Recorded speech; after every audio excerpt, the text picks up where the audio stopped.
सुषमा अंधारेंनी माजी खासदार रणजित निंबाळकरांवर गंभीर आरोप केलेला आहे। फलटणमधील पोलीस स्टेशन कोण हाताळत आहे असा सवाल अंधारेंनी केलाय। निंबाळकरांनी 277 जणांवर पोलीस तक्रारी नोंदवल्या असा आरोप अंधारे यांच्याकडून करण्यात आलाय। सरकारी दवाखान्यात जेव्हा डॉक्टर सांगतायत की अरे हा फिजिकली अनफिट आहे, तुम्ही याला अटक नाही करू शकत, त्यावेळेला त्याला फिजिकली फिट आहे हे सांगण्यासाठी त्याच्यावर जोर जबरदस्ती करायची। हे फिजिकली फिट ठरवणं किंवा अनफिट ठरवणं कोणाच्या हातात आहे? तर अर्थात तिथले वैद्यकीय अधिकारी कोण आहे? संपदा मुंडे आहे। संपदा मुंडे जेव्हा सांगते की he is not physically fit, त्यावेळेला रणजितसिंह नाईक निंबाळकर आणि त्यांची लोक सांगतात की तुम्ही बीडचे आहात म्हणून तुम्ही वाचवताय का? बीडला जर तुम्ही डाग लावणार असाल आणि बीडचं पोलीस स्टेशन राजकीय लोक हाताळत आहेत तसं सांगत असाल, तर फलटण मधलं पोलीस स्टेशन कोण हाताळतो? रणजितसिंह नाईक निंबाळकर यांनी पोलिसांना हाताशी धरून किती पोलीस कंप्लेंट कराव्यात?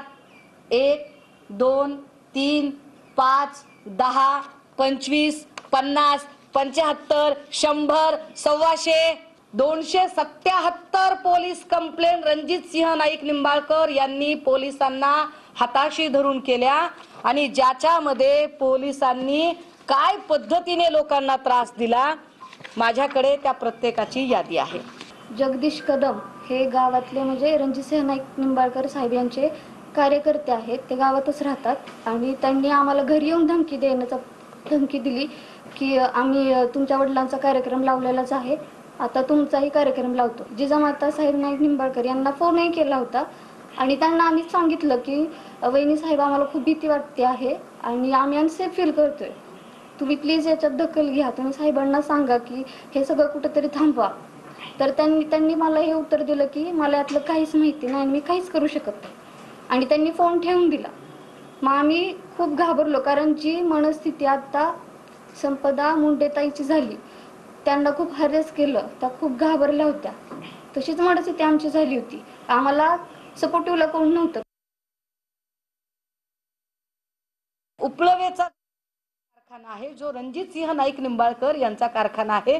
याही कारखान्यावर अनेक ऊसतोडीचे मजूर आणले जातात, विशेषतः बीड मधून काही मजूर जातात। अत्यंत अमानुष पद्धतीने कारखानदार या उचली वसूल करून घेण्याचा प्रयत्न करतात। रणजितसिंह नाईक निंबाळकर यांनी आतापर्यंत अशा असंख्य लोकांना मेंटली टॉर्चर केलं, त्यांना उचलून आणलं, त्यांना शारीरिक मारहाण झाली, त्यांना इजा केल्या।